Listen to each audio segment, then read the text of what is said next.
화이트 크리스마스는 아니지만 구슬비가 조금씩 내리는, 하지만 따뜻한, 너무나도 행복한 주일이자 크리스마스 이브입니다. 2023년 한 해가 마무리되어 가고 있습니다. 사랑하는 성도 여러분, 올 한 해 어떻게 보내셨습니까? 행복하고 만족스러운 한 해를 보내셨습니까? 한번 그러신 분들 손 좀 들어. 행복하고 만족스럽게 한 해를 내가 보냈다. 없으세요? 아니면 크고 작은 어려움이 있어서 그런 크고 작은 어려움들을 해결하는 가운데 보내셨습니까? 자, 그런데 우리가 올 한 해를 행복하게 보냈다고 해서 그렇게 우리가 보냈던 행복이 항상 지속되는 것은 아닙니다. 그렇지 않습니까? 그렇게 생각하시죠? 또 반면에 올 한 해가 여러 가지 일들 때문에 어려웠다고 해도 내년에도 계속해서 힘든 것은 아니죠. 인간의 삶은 이렇게 한치 앞을 알 수 없는 그러한 삶들을 살아갑니다. 그래서 비록 우리가 올해 한 해를 평안하게 보냈다고 해서 우리의 삶 가운데 크고 작은 어려움이 없었다라고 단호하게 말할 수 있는 것은 아니죠. 그러므로 우리 모두에게는 위로가 필요합니다. 여러분 그렇지 않습니까? 우리의 삶 속에 주님의 위로가 또 누군가의 위로가 우리는 필요하죠. 자, 일반적으로 사람들은 자신의 삶에 어려움이 닥치지 않는 것에 대해서 안심하고 살아가죠. 저와 여러분은 어떻습니까? 지금 우리는 이렇게 교회에 와서 예배를 드리고 있지만 예수님이 탄생하셨던 이스라엘은 지금 전쟁 중에 있지 않습니까? 그리고 그곳에서는 수많은 사람들이 지금 죽어가고 있어요. 우리는 아이들 재롱잔치도 보고 예배도 드리면서 행복한 시간 갖고 있지. 또 러시아와 우크라이나 전쟁으로 죽어가는 사람들이 많죠. 그리고 지금도 고통 가운데 살아가고 있는 사람들이 많이 있죠. 하지만 그럼에도 불구하고 우리는 우리에게 그러한 어려움이 당장에 닥치지 않는다는 것 때문에 우리는 다행이다 그렇게 안심하며 살아갑니다. 그렇지만 그렇다고 해서 타인이 경험하고 있는 불행을 우리가 경험하게 되지 않을 것이라고 우리는 자신 있게 어느 누구도 말할 수 없습니다. 그렇지 않습니까? 우리는 불치병에 걸릴 수도 있고 누구도 원하지 않지만 교통사고를 당할 수도 있고 자연재해의 재앙을 우리가 당할 수도 있죠. 그래서 당장에 현재 우리가 이렇게 기쁜 마음으로 찬양하고 또 이 기쁜 마음으로 예배드리고 감사를 함께 나누고 있지만 우리에게도 주님의 위로는 필요하죠. 이 세상 모든 사람에게는 주님의 위로가 필요한 것입니다. 자, 오늘 우리가 이사야 본문을 함께 했는데 오늘 본문에서 이사야 선지자는 세상의 모든 사람들에게 주님의 위로를 선포합니다. 여러분 집에 가셔서 오늘 이사야서 말씀을 다시 한번 읽어보시기 바랍니다. 이사야 52장 7절부터 10절까지의 말씀. 세상의 모든 위로가 필요한 사람들을 위해 선포한 하나님의 말씀. 그 위로가 저와 여러분의 삶 가운데 정말 충만한 위안을 주게 되기를 간절히 바랍니다. 자, 구약 성경에는 하나님의 말씀을 대언하는 다양한 선지자들이 등장합니다.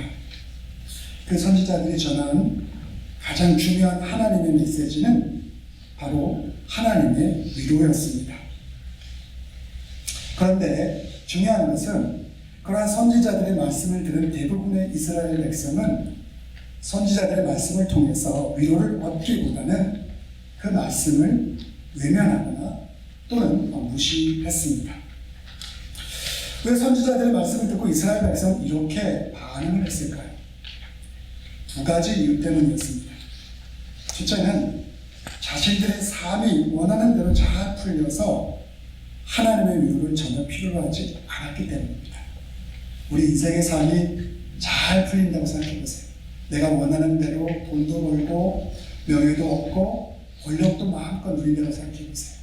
그런 사람들에게 하나님의 위로가 필요하겠습니까? 하나님의 위로를 찾지 않을 가능성이 거의 100%에 가까울 겁니다. 또 두 번째 이유는 무엇이냐면 첫 번째 이유와는 정반대되는 것이었는데 그들의 삶이 잘 나가지 못하고 반대로 완전히 절망적인 상황, 그 상황이 너무나도 절망적이어서 하나님의 위로를 기대할 수 없을 정도로 절망적인 상황 가운데 놓여 있었기 때문이죠. 오늘 본문이 묘사하고 있는 이스라엘 백성의 상황은 바로 이 두 번째 경우에 해당되는 것이죠. 남유다 왕국이 바벨론 제국에 의해서 멸망당하고 예루살렘 성전과 왕궁 모든 것이 파괴되었습니다. 그리고 이 유다 백성들은 바벨론의 포로로 잡혀갑니다. 이런 상황 가운데서 이사야가 하나님의 위로의 말씀을 선포한 거예요. 그것이 오늘 본문의 말씀이고 이사야 선지자는 52장 9절에서 이렇게 말씀하고 있어요. 너 예루살렘의 황폐한 곳들아 기쁜 소리를 내어 함께 노래할지어다. 이는 여호와께서 그의 백성을 모하셨고 위로하셨고 예루살렘을 구속하셨습니다 라고 선포하고 있죠. 그런데 이러한 이사야의 외침을 모든 사람이 하나님의 위로의 말씀으로 받아들인 것은 아닙니다. 여러분은 어떻습니까? 성경이 외치고 있는 위로의 말씀을 하나님의 위로의 말씀으로 받아들여서 그 충만함을 누리고 있습니까? 아니면 그렇지 않습니까? 만약 그렇지 못하다면 왜 그러한 일들이 이스라엘 백성 가운데 일어났던 것일까요? 바로 우리의 마음에, 이스라엘 백성의 마음에 하나님의 말씀에 대한 이해와 감동이 없기 때문입니다. 우리에게 감동이 있어야 됩니다. 그리고 하나님 우리에게 주신 그 말씀에 대한 깊은 이해가 우리 가운데 있어야지 이 성경의 말씀이 우리 가운데 큰 위로로 다가올 수가 있죠. 또한 하나님의 위로는 말로 끝나는 것이 아니라 실제 능력으로 나타나는 것에 대한 믿음과 확신이 그것에 대한 경험이 우리 가운데 있어야 돼요. 하나님이 살아계시고 하나님의 말씀에 능력이 있다고 분명히 성경은 우리들에게 말씀하고 선포하고 있는데 내가 그것을 경험하지 못하면 내 삶 속에서 그것을 내가 체험하지 못하면 우리는 확신과 그것에 대한 믿음을 갖고 살아갈 수가 없죠. 자, 그래서 이것을 빗대어서 오늘 좀 이스라엘 백성들, 본문에 놓여있는 이스라엘 백성들의 상황에 이것이 어떻게 적용될 수 있는 것이냐면 하나님의 능력이 이스라엘 백성들에게 나타난다는 것은 바벨론의 압제로부터 그들이 해방되는 것을 오늘 본문은 우리들에게 말씀하고 있죠. 그것은 우리의 삶과 빗대어 이야기하자면 우리의 삶 속에서 우리를 누리고 있었던 모든 억압으로부터 우리는 자유를 누리는 것이고 절망으로부터 벗어나는 경험을 우리의 삶 가운데 하게 되는 것이죠. 그것이 바로 하나님의 능력이 우리 가운데 역사하는 것이죠. 그러한 경험이 저와 여러분들에게 충만하게 또 넘치게 있기를 간절히 바랍니다. 자, 그런데 어떤 사람들은 하나님의 말씀의 은혜와 위로를 받지 못하는 것이 문제죠. 왜 그러냐면 그런 사람들은 지금 당장에 눈에 보이는 것만을 절대적으로 여긴다는 것이죠. 우리의 눈에 보이는 것만을 절대적으로 믿고 그것을 따라간다는 것이죠. 예를 들어서 이런 겁니다. 사람들은 교회의 부흥을 기준으로 얼마나 많은 사람들이 예배에 참석하고 교회 1년 재정이 얼마가 되며 또 교회가 얼마나 다양한 프로그램을 제공하고 있는지 그리고 얼마나 교회 시설이 잘 갖춰져 있는 것을 가지고 일반적으로 평가를 합니다. 그런데 우리가 이러한 요소들만 가지고 교회를 바라보게 된다면 우리가 교회의 본질을 놓칠 수가 있습니다. 교회의 본질은 종말론적인 예배 공동체라는 사실입니다. 더 나아가 우리가 이렇게 보여지는 것에 대해서만 우리의 마음과 우리의 생각을 두게 된다면 우리가 예배를 예배답게 드리는 것을 통해서 하나님의 위로를 경험하게 되지 못합니다. 이것은 굉장히 머리로 잘 알고 있는 사실이지만 우리 신앙생활 가운데 가장 중요한 기초적인 것, 이것을 우리가 놓쳐버리게 되면 우리의 신앙생활 자체가 무너져 버리게 되는 그러한 말씀들이라고 할 수 있는 것이죠. 이걸 가지고 만족하지 못한다면 우리는 그 다른 어떤 무엇을 가지고 우리의 만족을 찾으려고 하기 때문인 것이죠. 사랑하는 형제, 자매님, 성도님들, 교회의 머리는 누구입니까? 예수 그리스도입니다. 그리고 교회에 대한 우리는 그분의 몸입니다. 여러분 이것을 인정하십니까? 아멘. 여러분 정말 그렇게 생각하십니까? 아멘. 교회의 몸된 우리는 머리 계신 예수님 안에서 연결되어 있을 때, 나누어져 있는 것이 아니라 그분과 연결되어 있을 때 살아가며 사랑으로 세워져 가는 것입니다. 여러분, 우리 가장 중요한 것이 몸된 우리가 예수님과 연결되어 있는 거예요. 그분과 가장 친밀한 관계 가운데 연결되어 있을 때 우리가 그분의 능력인 사랑을 통해서 자라가게 되는 거예요. 내가 어떠한 목표를 세우고 내가 어떤 의지를 가지고 내가 이렇게 선한 삶을 살아야지라고 하는 그런 생각을 가지고 우리가 자라가는 것이 아니라 머리 대신 예수님과 우리가 연결되어 있음을 통해서 그분의 능력을 통해서 우리는 사랑으로 자라가게 되는 것이죠. 그때 우리가 예배를 통해서 경험해야 될 것이 바로 그분과의 깊이 있는 교제이고 그분의 임재를 통해서 그분이 우리에게 주신 큰 사랑을 통해서 우리가 성장하고 앞으로 나아가는 것을 말씀하는 것이죠. 아기 예수님은 이 땅에 오셔서 우리에게 구원의 큰 은혜를 베풀어 주셨죠. 그리고 30세라는 젊은 나이에 하나님의 버리심을 받았어요. 처참한 십자가 죽음을 당하셨습니다. 그런데 성경은 그 사건을 통해서 이 세상의 모든 이들이 구원받았다라고 말씀합니다. 성부 하나님께서는 십자가에서 죽음을 당하신 예수님을 완전히 새로운 생명으로 변화시키셨습니다. 우리는 그것을 부활이라고 말합니다. 저는 오늘 하나님의 위로를 일어나는 제목을 가지고 여러분들과 함께 은혜를 나누고 있는데 제 개인적인 위로와 관련된 고백을 좀 하고자 합니다. 저의 인생에서는 제게 위로를 좀 많은 이들이 있습니다. 가족이 있고 그리고 친구가 있고 동료가 있고 교회의 성도들이 저의 위로자들입니다. 그런데 저는 감히 여러분들에게 고백합니다. 제 삶의 최고의 위로는 예수님의 십자가 죽음과 부활입니다. 그것을 통해서 저는 이기적인 제 자신의 욕심을 가르쳐 있던 제 스스로가 주님이 주신 그 사랑을 통해서 그 이기적인 욕심이 조금씩 제에게서 떠나가게 되는 것을 경험했습니다. 그 덕에 작은 것에 대해서도 감사할 수 있는 그러한 마음을 갖게 되었습니다. 물론 제가 완벽하지 않고 제가 이기적이지 않다는 건 아닙니다. 제게 그러한 속성이 지금도 충분히 남아있죠. 하지만 예수님의 그 사랑은 저를 조금씩 변화시켜주고 있습니다. 또한 주님의 위로는 저의 편협한 마음을 타인을 향한 용서와 가능으로 변화시켜 주십니다. 물론 가야 갈 길이 멀지만 저는 그 길을 향해서 나아가고 있습니다. 더 나아가 주님의 위로는 불완전하고 부족한 제 자신이 얼마나 존귀한 존재인지를 일깨워 줍니다. 물론 저는 사람인지라 돈이 많고 권력이 있고 명예가 있다면 그것을 다른 사람들에게 내세우고 싶어하는 그러한 욕심과 그러한 마음이 왜 제게도 없겠습니까? 저도 동일하게 그런 마음이 있죠. 하지만 그럼에도 불구하고 그것을 벗어나서 주님 자체가 저에게 너는 존귀한이라는 그러한 약속을 분명하게 하게 주셨죠. 그래서 그것이 저의 존귀함의 원천이고 제 자존감의 원천이기도 합니다. 바로 주님은 저에게 그러한 위로를 주셨습니다.